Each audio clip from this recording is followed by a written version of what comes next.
नमस्कार मित्रांनो, मी अनिल जांभळे. आपण पाहतात मराठी तक यूट्यूब चॅनल. मित्रांनो, आजचा व्हिडिओ असणार आहे की आपण केलेली पीक पाणी झाली आहे का नाही ते कसं चेक करायचं. तर याच्या दोन पद्धती आहेत. आपण दोन पद्धतीने पाहू शकतो की आपली ई पीक पाणी झाली आहे का नाही. भरपूर शेतकरी मित्रांच्या व्हिडिओच्या मागे कमेंट होत्या, त्यामुळे हा मी व्हिडिओ बनवत आहे. मित्रांनो, या व्हिडिओवर तुम्ही नवीन असाल, चॅनल अजून सबस्क्राईब केलेलं नसेल, सुरुवातीला चॅनल सबस्क्राईब करा, जेणेकरून अशाच प्रकारच्या माहितीसाठी तुम्हाला कुठेही जावं लागणार नाही. मित्रांनो, यासाठी जावं लागणार आहे आपल्याला ई पीक पाणीच्या ॲपवरती. ई पीक पाणीचं ॲप तुम्हाला स्क्रीनवरती दिसत असेल. त्याच्यानंतर आपल्याला जायचं आहे होम पेजवरती. इथे तुम्हाला 6 पर्याय दिसतात. कायम चालू पण नोंदवा, पीक माहिती नोंदवा, बांधावरची झाडे अपलोड, पीक माहिती मिळवा, गावाचे खातेदारांची माहिती पहा. तर तुम्हाला मी पर्याय पहिला दाखवतो, त्याच्यावरती मी क्लिक करेन. इथे पाहू शकता पीक माहिती नोंदवा, याच्यावरती जायचं आहे. याच्यावरती गेल्यानंतर आपण पीक पाणी करताना जे डेटा ओपन होत असतं त्याच पद्धतीचं असतं. तुम्हाला मी क्लिक करून दाखवतो अजून एकदा. स्क्रीनवरती पाहू शकता पिकांची माहिती पहा, याच्यावरती आपल्याला क्लिक करायचं आहे.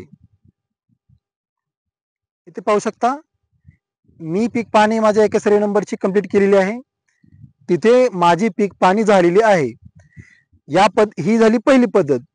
या पद्धतीतून तुम्ही पाहू शकता की आपली पीक पाणी झालेली आहे. त्याच्यानंतर दुसरा जो पर्याय आहे, होमवरती परत यायचं आहे. त्याच्यानंतर आपल्याला तुम्हाला मी हे करून दाखवतोय, खून करून दाखवतोय, गावचे खातेदारांची पीक पाणी पाहणे, त्याच्यावरती क्लिक करा. आपल्याला इथे संपूर्ण गावची यादी दिसत असते. संपूर्ण गावच्या यादीमध्ये आपलं नाव सिलेक्ट करायचं. आपल्या गावचं नाव सिलेक्ट केल्यानंतर त्याच्यामध्ये आपलं जे नाव असतं ते नाव हिरव्या पट्टीमध्ये येतं. तुम्हाला मी दाखवतोय.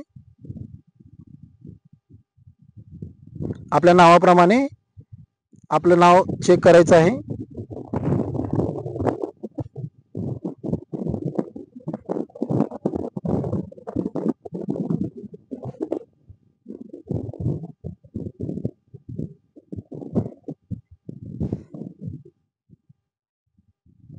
इथे पाहू शकता राम नामदेव जांभळे, हे जे आहे ते माझ्या वडिलांचं आहे. इथे माझी पीक पाणी झालेली आहे. मित्रांनो, अशा पद्धतीनं आपण आपली ई पीक पाणी झालेली आहे का नाही ते चेक करू शकता. मित्रांनो, ई पीक पाण्याबद्दल काही अडचण असेल, कोणत्या अडचणी येतात त्याबद्दल मला कमेंट करा. त्याबद्दल मी व्हिडिओ संपूर्ण बनवणार आहे. आणि त्याच्यानंतर जे काही माझी यूट्यूबचे व्हिडिओ संपूर्ण बनले आहेत, ई पीक पाणी कशी करायची, मिश्र ई पीक पाणी कशी करायची, जे काही ई पीक पाणी करत असताना जे लोकेशन येत आहे, लोकेशन कसं यूज करायचं, त्याच्यावरती मी व्हिडिओ बनवलेला आहे. त्याची लिंक मी डिस्क्रिप्शन बॉक्समध्ये दिलेली आहे. आणि भरपूर शेतकऱ्यांचं जे काही कमेंट येतात त्यावरती एक व्हिडिओ बनणार आहे. सर्व कमेंटची उत्तरं मी त्या व्हिडिओमध्ये देणार आहे. मित्रांनो, परत भेटू एक उपयुक्त माहिती घेऊन. तोपर्यंत जय हिंद, जय महाराष्ट्र.